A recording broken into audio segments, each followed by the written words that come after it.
ہماری کہانی کے معزز ناظرین اسلام، کاش میاں صاحب اکبر بادشاہ نہ بنتے۔ اگر حکمران اور ادارے ایٹمی دھماکے کرتے وقت پوری دنیا کے دباؤ کا مقابلہ کر سکتے ہیں تو اپنے نب آخر الزمان کی ناموس و حرمت کی پاسبانی کے لیے سامراج اور مغربی دنیا کے سامنے سینہ تان کر کھڑے کیوں نہیں ہو سکتے؟ چند برس قبل ایکسپریس ٹریبون اور دوسرے انگریزی پیپرز میں یہ رپورٹ شائع ہوئی کہ نواز حکومت نے سامراجی و مغربی دباؤ پر توہین رسالت کے قوانین میں ترمیم کا دجلی بل تیار کر کے رکھ لیا ہے، جو کسی خود ساختہ بد امنی یا مغربی ساختہ توہین رسالت سے پیدا صورت حال کے بعد امن کے لیے ضروری قرار دے کر کسی بھی وقت اسمبلی میں پیش کر کے پاس کروایا جائے گا۔ لیکن مقتدر آلک ہفت افلاک کو کچھ اور ہی منظور تھا، اور پھر میاں صاحب خود ہی نہ رہے۔ خیال رہے کہ اس دجلی سازش کے حوالے سے انتہائی ہوشیاری یہ دکھائی گئی کہ پریس اینڈ میڈیا کو اس انتہائی اہم خبر کی عمومی اشاعت سے روک دیا گیا، لہذا یہ خبر صرف چند ایک انگریزی اخبارات ہی میں چھپی، جبکہ تقریباً تمام اردو اخبارات نے حکومتی ایما پر اسے مکمل طور پر نظر انداز کر دیا۔ مغربی غلام سرکار اس حقیقت سے آگاہ تھی کہ انگریزی اخبارات پڑھنے والے لوگ 10% سے بھی کم ہیں، لہذا کوشش کی گئی کہ اردو اخبارات پڑھنے عوام الناس کی 90% اکثریت اس دجلی بل پیش ہونے تک اس سے کلی بے خبر رہی۔ ہماری کوہان چھوٹیے کے معزز ناظرین، اس خبر کو میڈیا میں بلیک آؤٹ کروانا جس حکومت کی خاموش حکمت عملی کا حصہ رہا، ممتاز قادری کو سزائے موت دے کر آسیہ بی بی کو جیل میں سرکاری مہمان بنا کر رکھنے والی وہ حکومت قدرت کی خاموش لاٹھی کا نشانہ بن گئی۔ افسوس کہ آن جہانی آسمہ جہانگیر جیسے گستاخان قرآن اور رسالت مشیروں کا کھلونا بننے والے میاں صاحب نے یہ بھی نہ سوچا کہ کیا وہ ایسی کسی مہم جوئی کے رد عمل میں اٹھنے والا کوئی خونی طوفان روک سکیں گے، مگر وہ آخر تک اپنی غلطیوں اور کوتاہیوں پر توبہ و استغفار کے بجائے اسی گستاخ رسول آن جہانی آسم کہ جہانگیر اور سیفما برانڈ اینٹی مذہب عناصر کو حلیف بنا کر گرداب سے نکلنے کی خود فریب کوششوں میں مصروف رہے۔ ملونہ آسیہ بی بی کو سزا سے بچانے والوں کا انجام خوشگوار نہ تھا، اور نہ ہی اسے امریکہ بھیجنے والوں کا انجام کچھ مختلف ہوگا۔ بی بی اور زرداری کی چہیتی فوزیہ وہاب کا توہین رسالت کے قوانین کو کالے قوانین کہتے ہوئے افلاک کی آہنی گرفت میں آ کر پراسرار انداز میں ہلاک ہونا بھی عبرت انگیز حقیقت تھا۔ پی دور ہی میں بی بی زرداری کی کارخاص شیری رحمان نے بھی توہین رسالت کے خلاف بل قومی اسمبلی میں جمع کرایا، مگر پھر خود ہی اوندھے منہ جا گریں۔ یہ ایک الگ موضوع بحث ہے کہ ان غیرت مند جیالوں کو اپنی بی بی کے قاتلوں کو پکڑنے اور انہیں سزا دلانے کے لیے کوئی آواز اٹھانے یا کوئی بل جمع کروانے کی کبھی توفیق نہیں ہوئی۔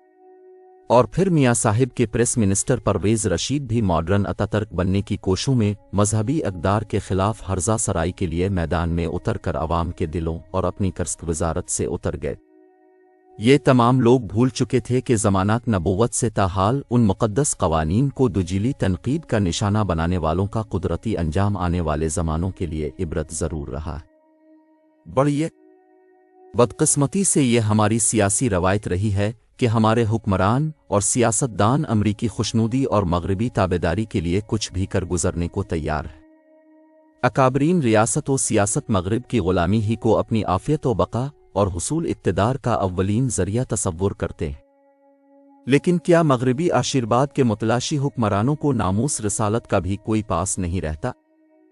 کیا کسی حکمران میں ڈکٹیشن دینے والوں سے یہ سوال کرنے کی بھی جرت نہیں کہ صدیوں تک امریکہ اور برطانیہ میں توہین مسیح کو قابل سزا سنگین جرم سمجھنے والے توہین رسالت کے قوانین پر اعتراضات اٹھانے کا حق کیوں کر رکھتے ہیں؟ بغور جائزہ کیا جائے تو پاکستان میں نافذ توہین رسالت کے قوانین تو بلا تفریق مذہب و مسلک سب کے لیے ہی یکساں سزا ہے۔ کوئی غیر مسلم ہی نہیں بلکہ اگر کوئی مسلمان بھی اس گناہ عظیم کا مرتکب ہو تو وہ بھی واجب القتل ہے۔ لیکن مغرب کی کھلی منافقت دیکھیں کہ جب کوئی مغربی عیسائی یا مسلمان مغرب میں توہین رسالت کرتا یا قرآن جلاتا ہے تو مغربی یا امریکی امن گرد اس پر کبھی نہیں چیختے۔ ہماری کہانی کے معزز ناظرین، جب دو رنگی ہے کہ جب بھی کسی عیسائی، ہندو یا قادیانی زندیق پر توہین رسالت کے قوانین کا آہنی ہاتھ پڑتا ہے تو سامراج و مغرب اور آئین جی و بدروحوں کے سرپرست بھارت دیش میں صف ماتم بچ جاتی ہے۔ امریکہ اور مغرب کے میڈیا میں اسلام اور مسلمانوں کے خلاف ہرزہ سرائی کا طوفان اٹھتا ہے۔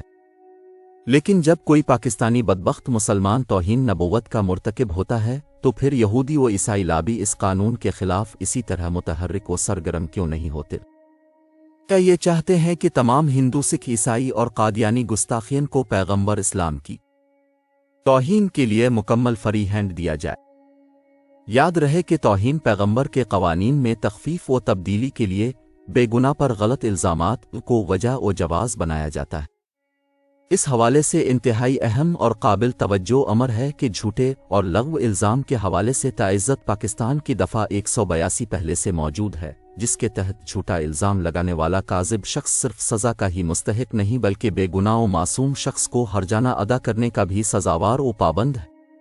ہماری کہانی کے معزز ناظرین، آج کے حکمرانوں سے التجا ہے کہ میاں صاحب کی تقلید میں ہیبت افلاک سے نہ ٹکرائیں، توہین رسالت کے قانون کے خلاف مغربی سازش کا حصہ نہ بنے،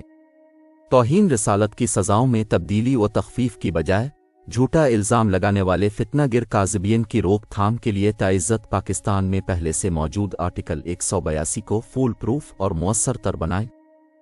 ہاں، اگر کسی مائی کے لال نے توہین رسالت کے قوانین میں تبدیلی و تخفیف کی جرات کی تو میرا دعویٰ ہے کہ اس ملک میں شدت پسندی اور بدامنی کا وہ ہولناک خونی طوفان اٹھے گا جو حکومت ہی نہیں پورے خطے کے امن کو بھی بہا کر لے جائے گا۔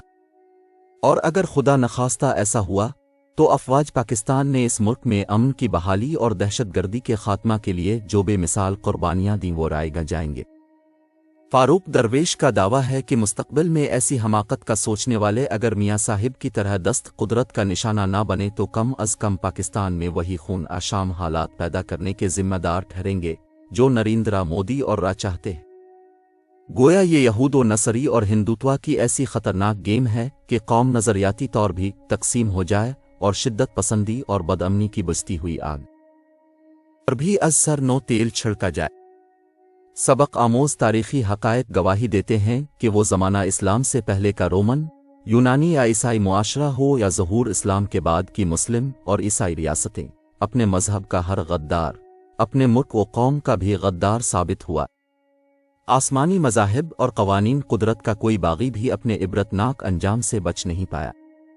بائبل کی مشہور کردار جوتے نے عوام کو شاگرد نصر کی پوجا پر مجبور کرنے والے جرنیل ہولوفرنس کا سرطن سے جدا کر کے انجام تک پہنچایا تو آج بھی مغرب اسے ایک عظیم ہستی مانتا ہے۔ ہماری کہانی کے معزز ناظرین، جبکہ یہی مغرب ہماری مذہبی شخصیات کا خود بھی تمسخر اڑاتا ہے اور سلمان رشدی اور مرزا قادیانی کے گستاخان مذہب پیروکار بھی پالتا ہے، ذرا سوچئے کہ یہی مغرب جو توہین مسیح کے جرم کے لیے خود صدیوں تک موت کی اور عمر قید کی سزا دیتا رہا، وہ ہم مسلمانوں کو اپنے نبی کی حرمت کی پاسبانی سے کیوں روکتا؟ اہم سوال یہ ہے کہ اگر حکمران ایٹمی دھماکے کرتے وقت پوری دنیا کے دباؤ کا مقابلہ کر سکتے ہیں تو اپنے نبی آخر الزمان صلی اللہ علیہ وسلم کی ناموس و حرمت کی پاسبانی کے لیے سامراج اور مغربی دنیا کے سامنے سینہ تان کاف رے کھڑے کیوں نہیں ہو سکتے؟ خدارا اس ملک خداد میں مشت کی بحالی اور غربت و افلاس کے خاتمے کے لیے پائیدار امن کی فضا بحال ہونے دیں۔ خدارا افواج پاکستان اور عوام کی 60,000 شہادتوں کے لہو سے سینچے گئے تن آور بنتے ہوئے امن کے ہرے بھرے درخت کی جڑوں اور خود اپنے پیروں پر اندھی کلہاڑی نہ مارے۔ خدارا اسلام کو دین محمدی ہی رہنے دیں۔ امریکہ، مغرب اور چارلی ایبڈو کا پسندیدہ برانڈ اسلام آدین اکبری بنا کر اکبر بادشاہ آتا ترک بننے کی کوشش میں اپنی دنیا اور عاقبت برباد نہ کریں۔ ارکا ہوتے میں گستاخ رسول صلیبی سردار جیرالڈ کا اپنے ہاتھوں سے سرطن سے جدا کرنا والے سلطان صلاح الدین ایوبی جیسا وہ حکمران بنے جو حلقہ 11 کے لیے بریشم رزم حق و باطل میں فولاد اور گستاخین رسول کے لیے موت کا پیغام ہو۔ ذرا سوچیں کہ امریکی اور برطانوی آقاؤں کی طرف سے اقتدار میں طوالت کی منظوری ملنے ہی ہفت فلک سے خالق کائنات کا بلو آ گیا تو محشر میں امریکی سرپرست سفارش کریں گے مغرب کے بادشاہ گر نام محمد ہے کروڑوں ہیں فدائی، درویش اسی در کی فقیری ہے شہنشاہی۔ ناظرین، اگر ہماری کہانی پسند آئی ہے تو پلیز ہمارے چینل کو سبسکرائب ضرور کریں